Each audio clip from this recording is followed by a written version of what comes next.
videos where I have already discussed about the challenges that NGO faces, okay, and also about government and NGO relations. If you have gone through those lecture videos, you will get to have some idea about NGO government relationship, how NGOs are cooperative, government in implementing various development program as well as strategies of the government, as well as how NGOs are also surviving and sustaining, getting the pressure from the government.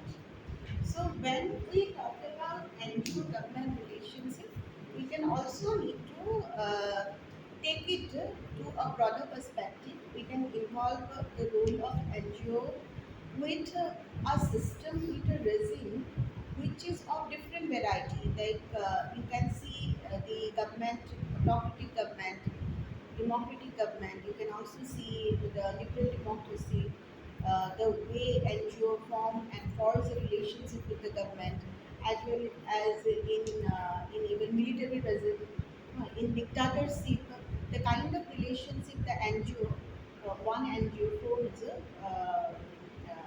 with government is very important. Okay, so it is not limited. The relationship, studying relationship between NGO and government is not limited only to India, but involving other countries also. If you have a bigger picture, then if, you will come to learn that this relationship, the study of NGO government relationship, studying the relationship will be a bit similar because context will be similar in many countries, like in southern countries, northern and southern countries. We usually say southern countries are least developed countries, right? Yeah, in contrast to northern countries, we also have Latin America, then Philippines, okay? We have Brazil, etc., Argentina. If you look at the development of NGO and its relationship with the government, then you will find that those countries have a kind of suppression mechanism because autocratic rule has prevailed in those countries, and they won't consider NGO a very viable force which can promote development or as an agent of development. They can also collaborate government in developmental activities.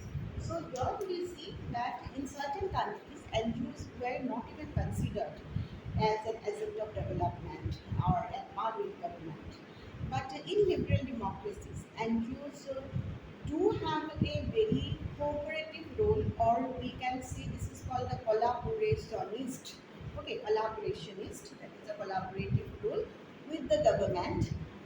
And here we can also take example of this in India. Now, unlike India, we have Bangladesh. Bangladesh has also a very good network of NGOs. Now, the situation has been different in Bangladesh, but in Bangladesh, there is a very good, well network of NGOs, and NGOs have been taking part in rural development.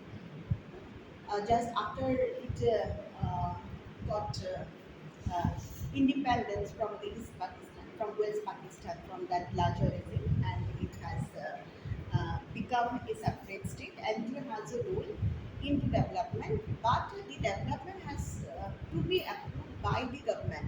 So there is a rule that the government will approve any kind of developmental policies and strategies that is being taken by an NGO in Bangladesh. So that was a government approved development. There are legislations also in order to regulate the NGOs in developmental activities. But here in India, those legislations, when I say those legislations were not that prominent. So we had a different eras of cooperations and antagonism with the NGOs. So we have a liberal democracy. Prior to independence, we had a honeymoon era of honeymoon, or it was just after the independence in the 1950s, 60s. This is called the era of integrations and the honeymoon era, government and NGOs, because NGO had got lot of you say fund as well as leverage as well as independence from the government during that period of time. And then there was a period during emergency also. NGO's role was a bit cartel, totally cartel, because it could not work independently. And thereafter, we can also see the relationship between NGO and government in India happen to be a mix of sweet and sour, kind of. And that kind of relationship is seen in each and every continent, mostly in the southern continent. In Chile, you see this Philippines, in even like in Brazil, Argentina, we get to see that sweet and sour relationship. But NGOs were not a very significant force in those countries in bringing development or as a development partner. Now you see that uh, African countries, Pura region. So in those Pura regions, NGO has a different role in a sense that NGOs, those NGOs which are only in service delivery and welfare activities are being accepted.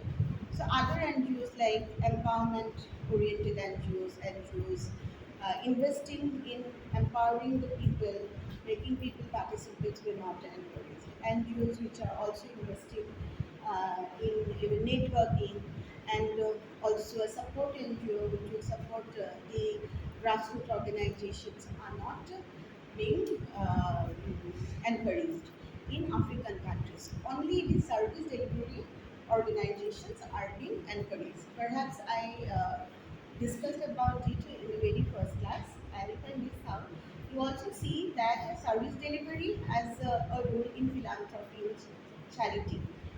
And nowadays, you see people don't even think about giving charity much. So private corporation, yeah, they do have a role in providing charity and philanthropy work, but there is also a motto to market their company, their goods, their services. There is a motto. Even through charity also, they will market the company. They will create a brand. But now you see that in African countries has a different role. We get to see this NGO and government has a different role because search is also used to come in between. Because you see many times search here will form a very cordial relationship with government at times, and if NGO is trying to deviate from service delivery and show some of the flexibility in their work, they will search the hand of the search in African region with the help of the government and going hand in hand with the government, try to curtail the NGO and restrict the NGO, regulate the NGO. So that kind of practice is there in Africa. Other way, search will always provide a support that a political space, political cover, as well as that promotion of the activities to the NGO. The political cover is very important. Political cover is uh, it usually come from government, from political parties, but here in African countries, you will see that political cover and space usually come from uh, the, the church, not the government. Government will not provide that political cover here. But here we usually say to separate search and politics. So their search is also not separated from politics. In poorer countries, you see search is not separated from even the state. In rich countries, search is separated from the state. Huh. And hence, any this kind of you see religious allegiance to state is also indicator of underdevelopment. You know, in poorer countries, we actually see such state are not separate, so they are not secular, and the NGO usually get the benefit from the search. They get the cover from the space to explore themselves. But if they deviate from the service provision and if they work on their own and show some independence, then their role will be guarded by the search only with the help of the state. So that kind of relationship is NGO government relationship is prevailed in Zimbabwe, in even Uganda, in most of the African countries. You see that kind of relationship prevail.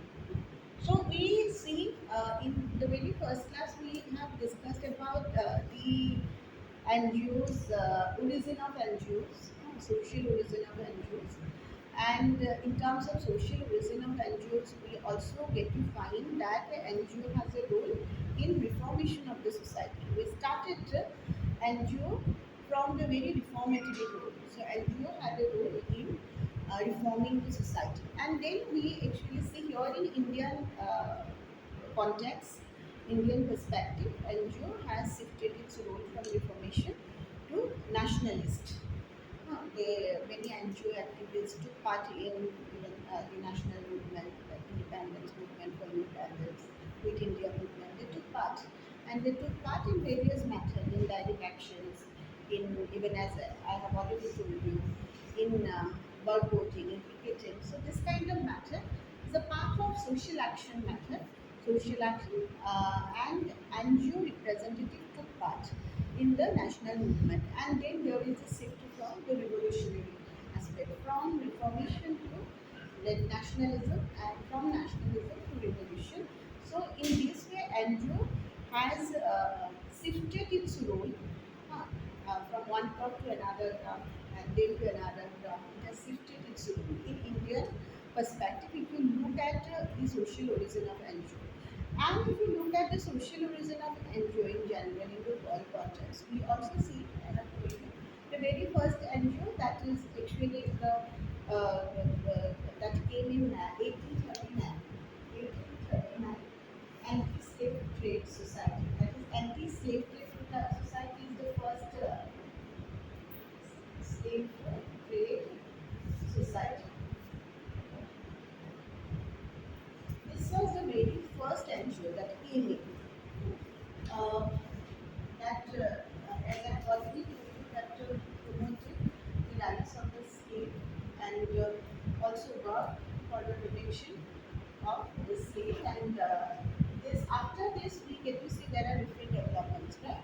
And after Second World War, we actually see United Nations organization trying to distinguish the government organization and NGOs, and that's how we get to find the relevance of NGOs here. After that, so after Second World War. So after First World War, we also have mm, another NGO. At First World War, I actually forgot the name of the NGO. So, but that first origin came in anti-slave trade society. But that was, as I have told you, that there is a long history of evolution of these NGOs. But again, at what time it came into existence, it is difficult to distinguish. But perhaps this is the first entry point. Which we will see that this is the time when NGO creates. And then in the Second World War, we get to see that there is a difference between NGO and government organization, and that distinction was made by United Nations organization. Right. Now we see that in the world context, we also have some of the NGOs like um, in uh, in the developing countries itself. So they their role is typically to perform the government promoted development. Okay, now promoting government strategy of development and implementing the government strategy, implementing the government program is one kind of relationship that NGO has with government. So it is there in most of the developing countries, even in India also. When we actually see India government NGO relationship with India over the years, so there are more to discuss, but some frameworks are there to understand NGO government relationship. If we look into those frameworks, one is the you see citizen when citizen are the principal. This is called the principal agent framework. In principal agent framework, we need to look into who is the principal. In all the cases, principal is the citizen, and in all the cases, agent may not be government, agent may be NGO, and in certain cases, agent may be government. And we have actor also. So actor will be government as well as NGOs. But here, basically, we focus on the complementary role or trade-off of the NGO and government relations. So here, when we talk about those, we see this principles. Principles are basically citizen make the actors accountable.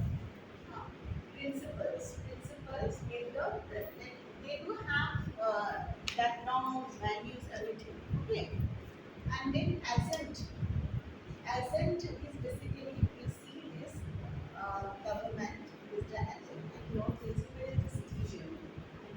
Okay, and in certain scenarios you can draw certain scenarios like scenarios A, scenarios B, scenarios C, scenarios D, like that way, and we will divide the relationship with the government, the citizen, and NGOs.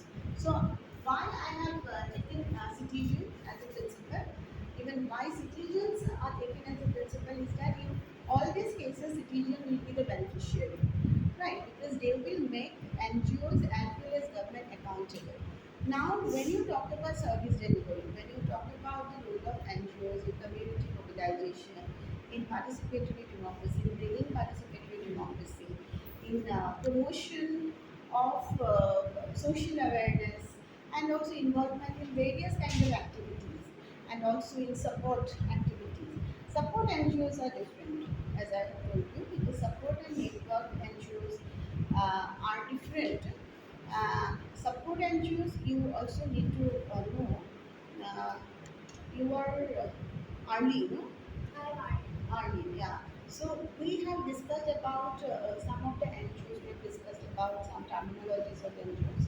So support NGOs are those NGOs which will provide support to the grassroots organization, and it's very important to provide support to grassroots organization. In that way, it will create a network with the grassroots organizations and work as a collective to bring in change in the society. So there are many support organizations work at local level, national level, international level. But you see, the coordination of effort is very important. And here, when NGOs are working at local level, national level, and international level, there is a coordination of effort which is being cherished by the support NGOs. So, in the developing countries, most of the southern countries, if you look into the relationship of NGO and government, so support NGOs will not play a role here because support NGOs will always look for autonomy, independence. There might be disagreement with the local level execution mechanism, but still those disagreements will also be embraced by that NGOs.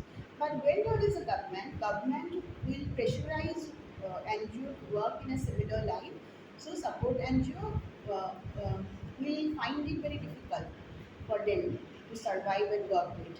And when you talk about network NGOs scenario is different.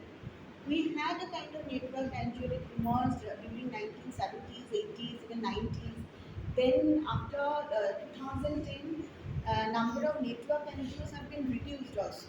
After the Anna Hazare movement, that was a bigger movement. That was an example of social action. But apart from that, we won't get to see that many network NGOs. But during 70s, 80s, and 90s in India, we get to see numerous network NGOs. They usually network with like-minded group. One NGO is networking with like-minded group. They also get support from international NGOs, even IGOs, specialized agencies. So they create an umbrella and create a federation for advocating a cause. So goal is there. Goal is to advocate a cause here. But when you talk about NGO government relationship, NGO will not necessarily look at NGO. Sorry, government will not look at NGO as a force to go against them or bring challenges against them, right? So hence, when you talk about the support NGOs and we talk about the network NGOs, government NGO relationship is actually misnomer here in India. It's very nominal.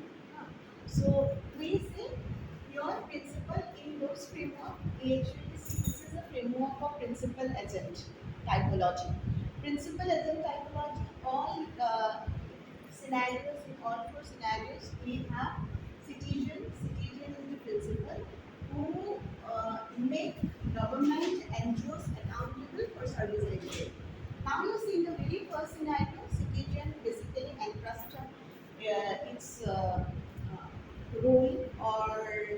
entrust responsibilities to government to bring in change, to bring in development, to bring in you see, empowerment and whatever.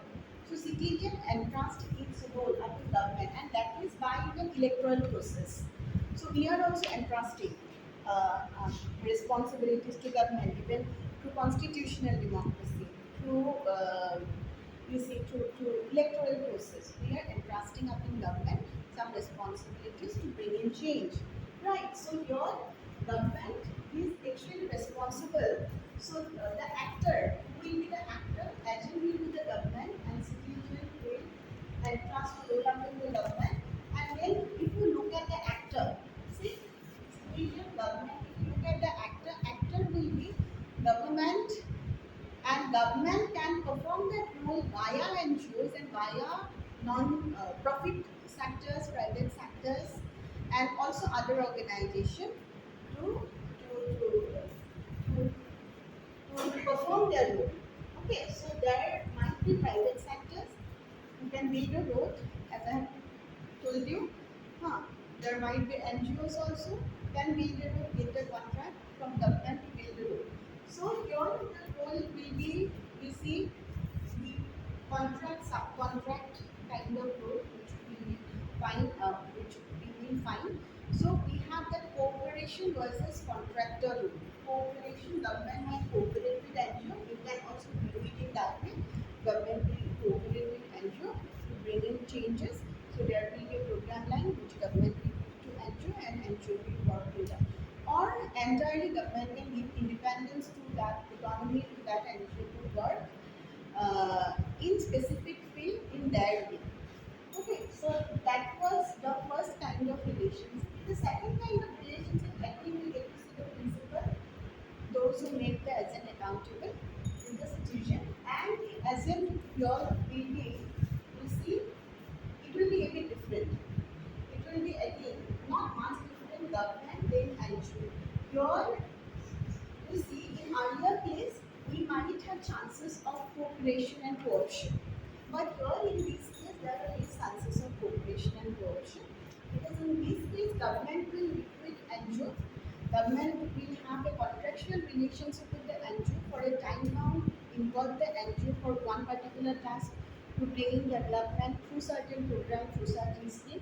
Once the program is over, time is over, then relationship will end. Okay, so NGO is not at all flexible here in NGO's role, NGO's work, NGO's activities. The range of work will not be free from, you see, government supervision. Hmm. So government will also regulate the approval of fund. Government will regulate the approval of project, approval of program. Then government will monitor, government will evaluate.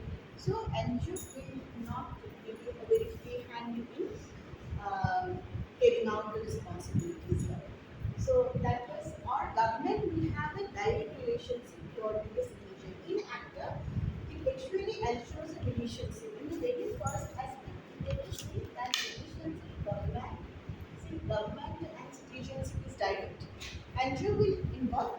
NGO can have also some accountability which they can ensure through service delivery. But there is a direct relationship of government with the citizen. Government will be accountable for the services. So in turn, we also say that we have elected you. So you see the condition of the road. We usually go with MLA, right? So MLA can also they give the task to a local NGO at the same time to carry out the development project. But he is directly responsible as he is entrusted up to someone else. So he is the political actor is directly responsible to bring in change or to promote development. In the second case, you see, government is directly responsible. In the other case also, you see, NGO has no responsibility. NGO has no accountability here in this case. But in the very first case, NGO has some responsibilities. Okay, although because there is a co-option, but here there is a subcontract. Okay, you have told me to work. I have done my job. A private sector, you have told me to build a school. So I have done my job. Okay, I am now shy away from my responsibility, my work. Okay, So here government has a direct responsibility with citizen.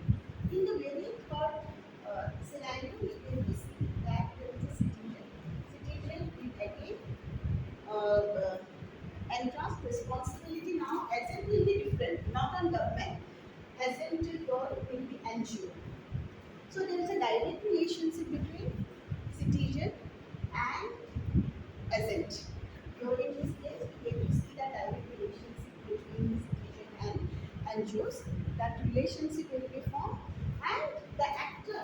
If we look at into the actor, actor here will also be again. You see, as there is a direct relationship, so we can also demand and use accountability. So, as a citizen, as a community, we can ask about the audit, how you have carried out this plan, some transparency you can demand. Okay, so how funds are being utilized, you can even seek for reports and all.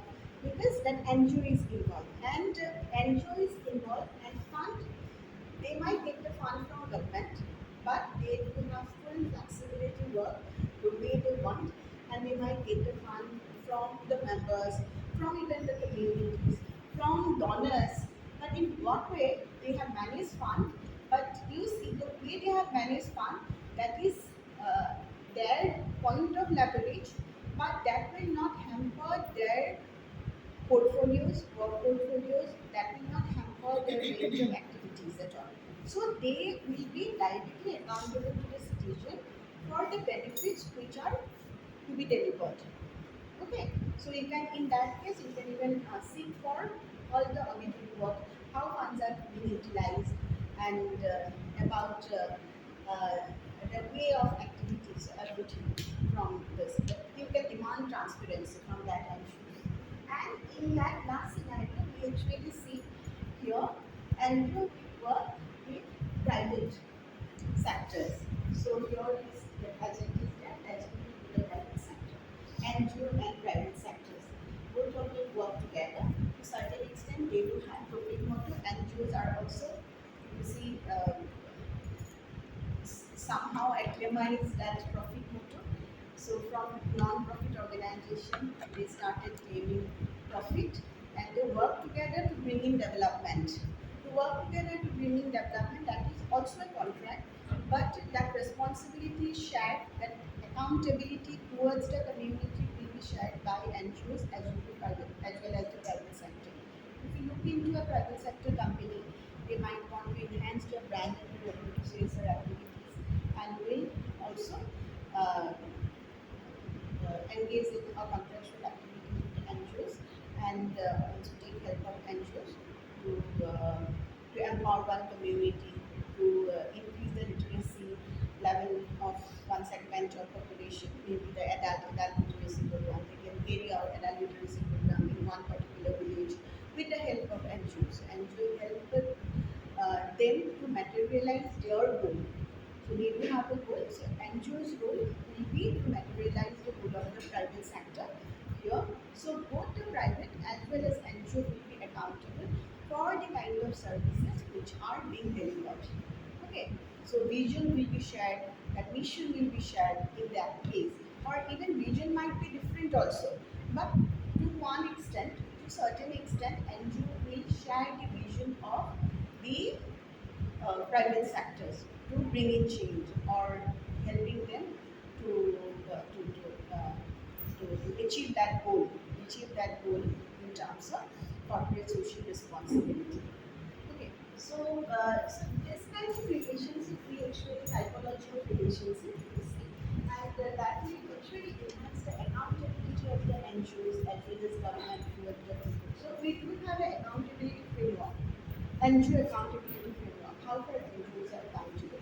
In what way NGOs are accountable to service delivery, to development program practices, etc. Okay. Then thereafter, you see this is fine, and then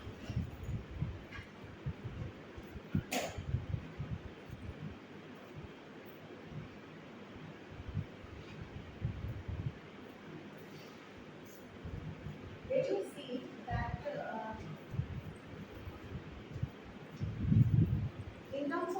NGO relationship, normally what happens we get to see, we can evaluate that relationship of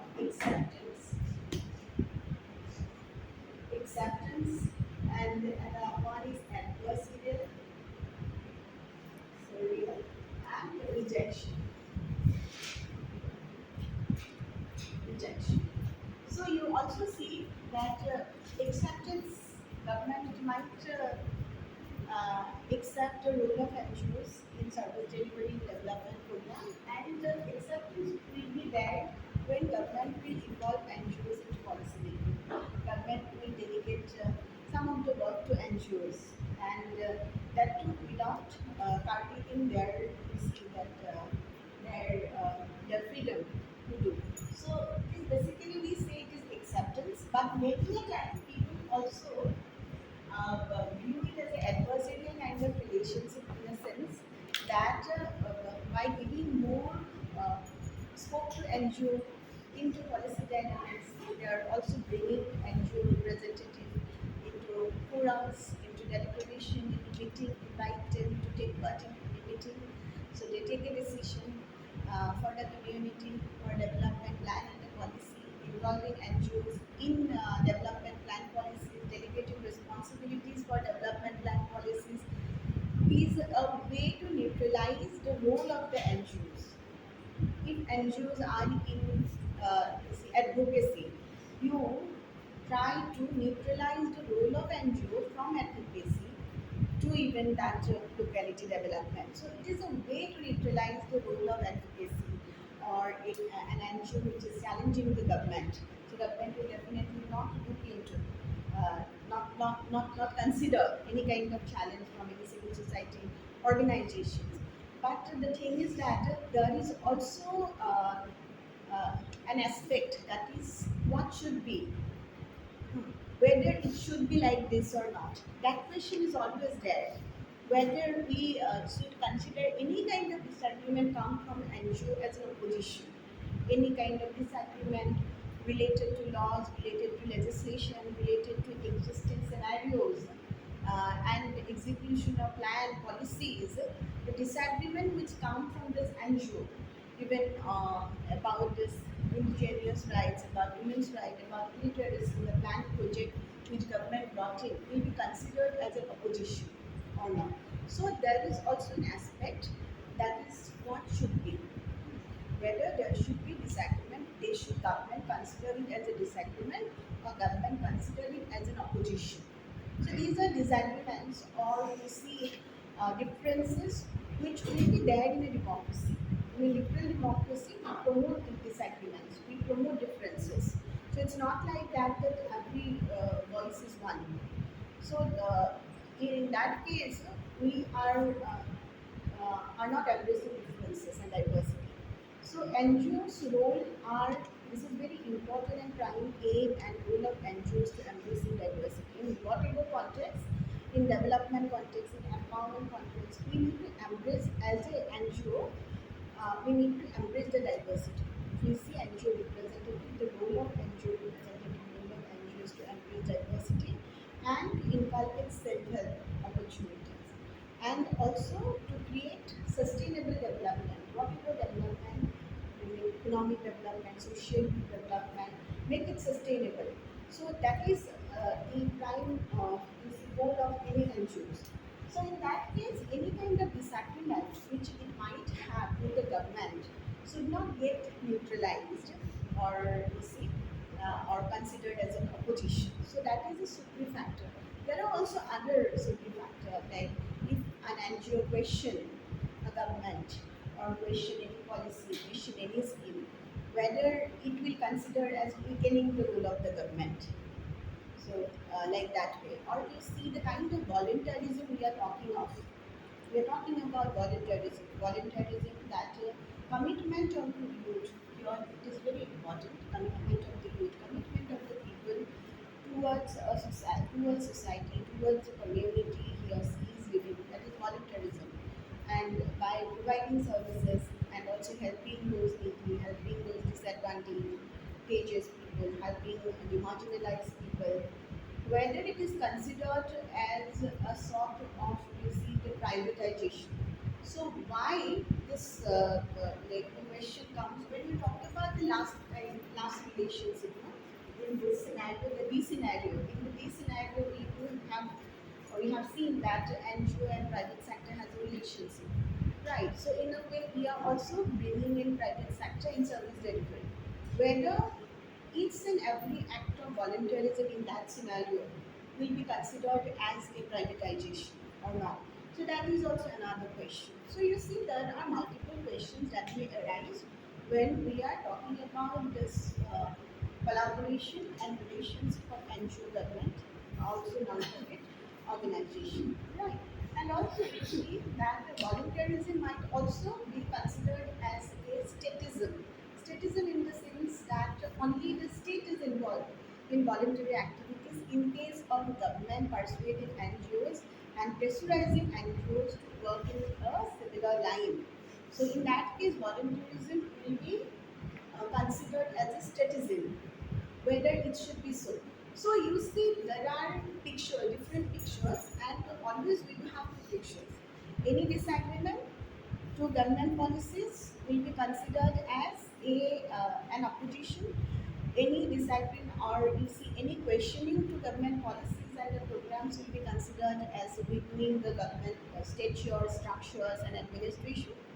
And you see the voluntary activities of individual, of grassroots organization, of locality will be considered as, you see, will be considered as a privatization. If it is considered as a privatization, or whether the voluntary activism or voluntarism of the groups, NGOs, even community organization, NGOs will be considered as statism. So that will give you a clear understanding of this NGO government relationship. You can comprehend this relationship better if you get an answer. So we can also apply this very framework to any NGO and its relationship with different stakeholders. So like this framework can be taken to study two, three NGOs. We can also compare their role with government, with other stakeholders, with private sectors, with community. Community happens to be one stakeholders, right? So how different stakeholders are performing role in creating a participatory democracy. So it's very important. And there you can study the role of NGO government, NGO private sectors, NGO citizens, government citizens, like that. So here we see the acceptance, basically government will accept the role of NGOs. And government will accept those NGOs who are basically into social planning. So yesterday we have discussed about three models. Those three models were provided by Jack Rothman. You know, Jack Rothman. Those are basically Rothman's model or Rothman's model. So Rothman's model will give you understanding about the type of intervention by NGO in a community, in a society. Right. So in the very first model we talked about locality development. So NGO pursuing this very model, this very approach will be considered as having a neutralizing effect by the government. So government will always accept those NGOs because uh, they know that NGO working on locality development will definitely not challenge the government, or working NGOs working on social planning will not definitely be challenging the government. No. So definitely government will accept the rule. Government will play in the like the policy formulation. Adversarial role is there in certain situation, like um, adversarial role when there is a dependency client relationship. Same yesterday we have told you, we have discussed about it. I have told you about that dependency client relationship when NGO will be considered as a client, you know, and completely dependent on government for fund. So here, what the government can do in that case, government can even, you see, entangle an NGO to different kind of procedure and you involved in filling up the forms and lot of procedure in getting the farm, getting the this reimbursement, getting the money, and you will not find the difference between the NGO service and contribution to the society. So in that case, because you see that NGO's role uh, in the development sector will be minimized. So here you see there is an adversarial relationship. Adversarial relationship is also seen in terms of Marxism because Marxism in China and all NGOs do not have much right. Those civil society organizations do not uh, enjoy rights because they think that they are the custodian of rights of the people. They reflect and represent the government, represent the aspirations, need of the people. So they will not encourage NGO to work for people. So they will consider it as a second rule. So they like a Marxist regime in China, even they will not consider another party to oppose them. So they don't encourage activities of NGO. But here in India, we see situations are different because various trade unions also came up. These are basically offshoot of Marxist inspiration or ideology. So trade union movement came up. So different union they also form an organizations, and there are organizations inspired NGOs inspired by Marxist ideology. Sure. Yeah. Even you see this Ram Mohan Lohia and JP Narayan, they have also, you see, they have inspired many non-governmental organizations to form it. Hmm. So, situation here in India is a bit different because the way we celebrate Marxism or the way Marxist communist people are involved in different developmental activities is a bit different. They don't have that you say aspiration to hold power, but they compete in elections. But basically, they lean themselves back to call them as intellectuals because we are the one who study most. So we have every right to criticize. So, but that can be a bit at times you see the way they criticize and all. It's good for the government also, but not necessarily that they can capture power and in terms of ability also they don't have the ability to capture power and they don't have that zeal also to capture power now. So, like, as a backbencher kind, they will love to criticize development, Marxist group, and also the organizations got say, allegiance from Marxist. Now you see that kind of relations we need to see. In terms of rejection, government will reject the NGOs completely. See most of the advocacy groups, sometimes government support also government completely reject advocacy group. Like that way also you can have you can have another typology to understand the government NGO relations on the basis of acceptance, on what situation or condition government can accept NGO, on what condition government can reject, and the kind of relationship, adversarial relationship. Uh, in what situation we can also term the relations as adversarial. Okay, so that is important. And then we look into some of the challenges of NGOs. It is important. If you look into the challenges, there are many challenges now, NGOs, obviously. The very first NGO is lack of fund. NGOs doesn't have fund. An NGO do not have funds. NGOs do not have fund. An NGO has to struggle a lot to receive funds. And many a time they have to wait for long to get the transaction from government, from donors, from private sectors, and that happens to be one of the challenge or one of the challenges that NGOs are facing. Then we see misappropriation of funds. Again, one challenge. NGOs receive funds, but most of the time they are not that eager and keen to show their utilization certificate. So how they have utilized the fund.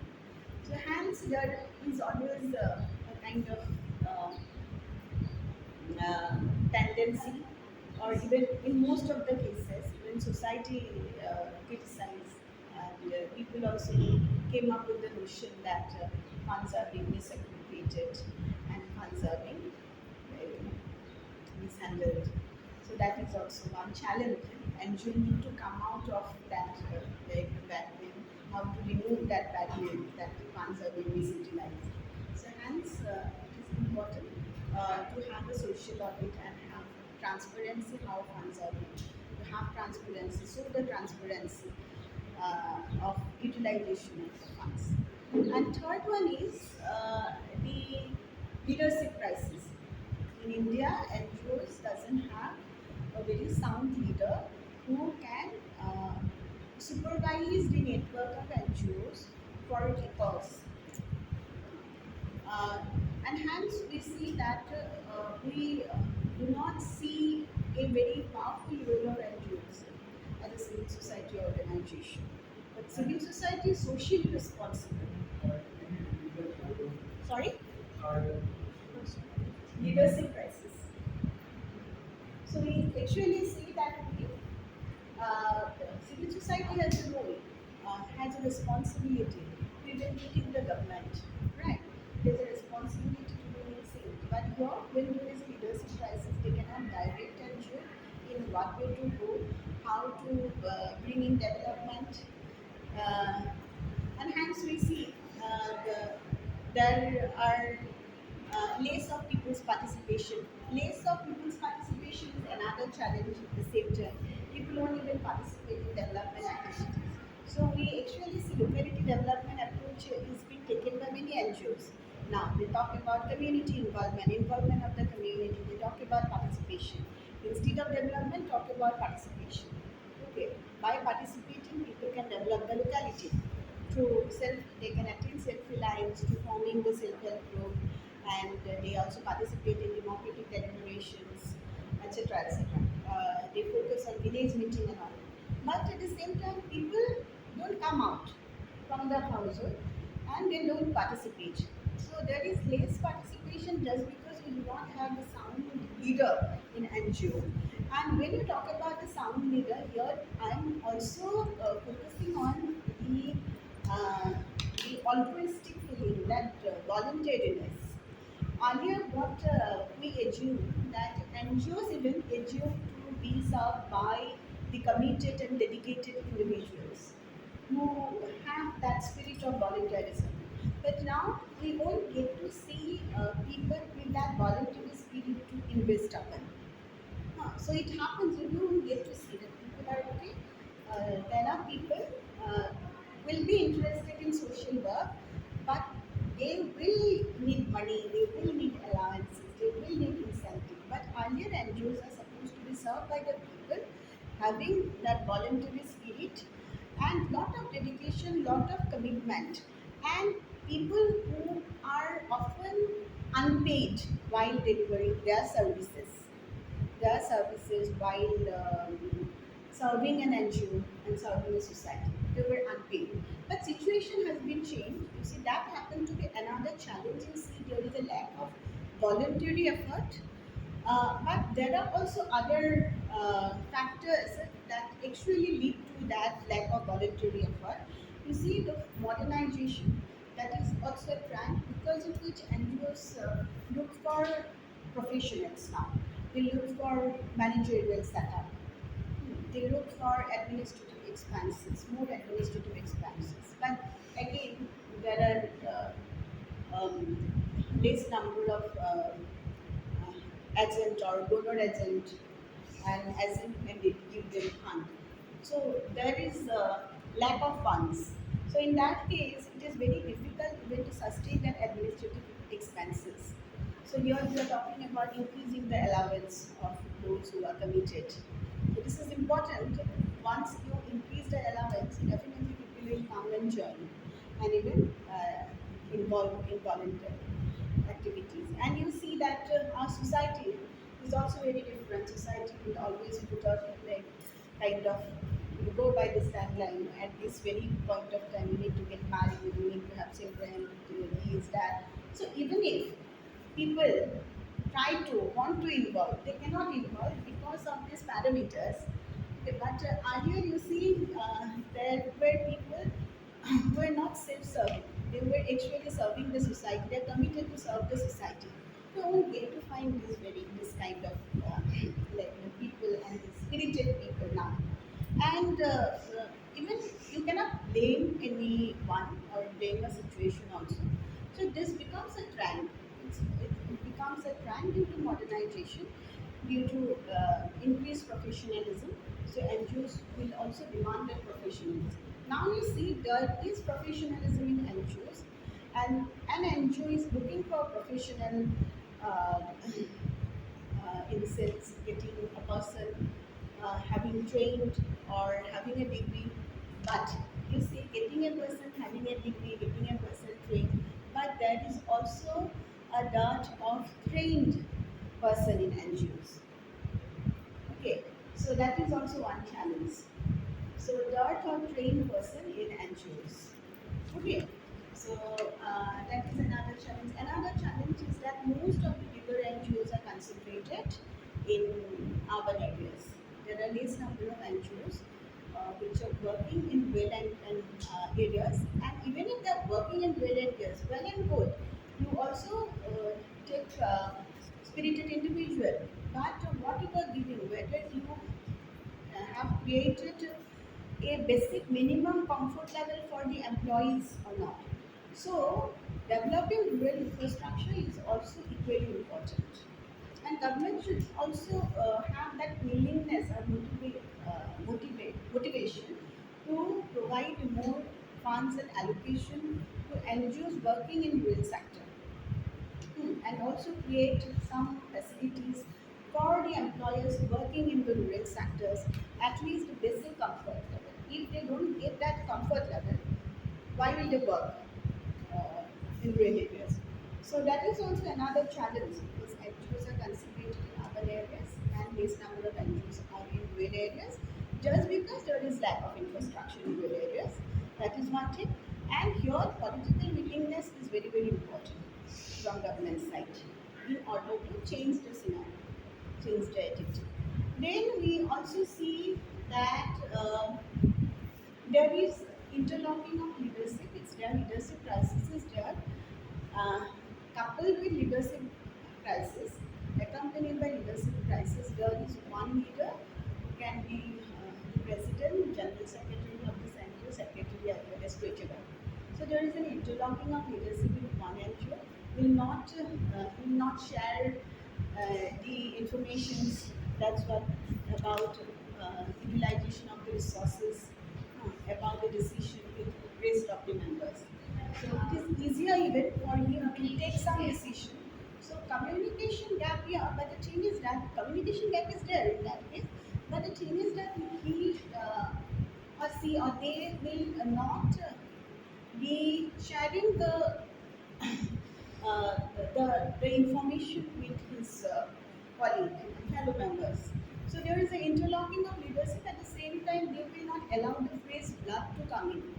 So this is very, very important. Phrase blood to come in, take responsibility. So it's important. So that is there. Along with the leadership crisis, this is also a kind of leadership crisis. One person will deal everything. So will not allow another person to take the responsibilities or even delegate the responsibilities to other person. So that is a problem within NGOs. Interlocking of leadership. Sorry? Fresh blood will not come. Fresh blood means young blood will not come. Young blood will not come in that case. How will a young one get recruited? Because there is a interlocking of leadership. One person can manage everything, but he said that okay, I can manage. Why I will allow anyone to come? But that kind of mentality attitude is wrong and putting NGO in a challenging zone. Right. So another challenge for an NGO. Right. So these are some of the challenges to taking have some remedies towards those challenges also. You know. So the thing is that first there should be no allowances from the government uh, for people who are working for NGO. There should be separate provision for giving allowances to NGO representative employees. And also, what is important is uh, to have awareness about voluntary services. People are not aware of voluntary services. People are more into PR and marketing in even in corporate sectors because those sectors get a promotion. Those sectors get a promotion. Those sectors get an awareness. Those sectors have sown their gizmos, sown their charisma, and hence people got attracted. So, increasing the level of awareness of voluntary services can also bring a change in the situation of voluntary spirit and minimize the challenges of the NGO.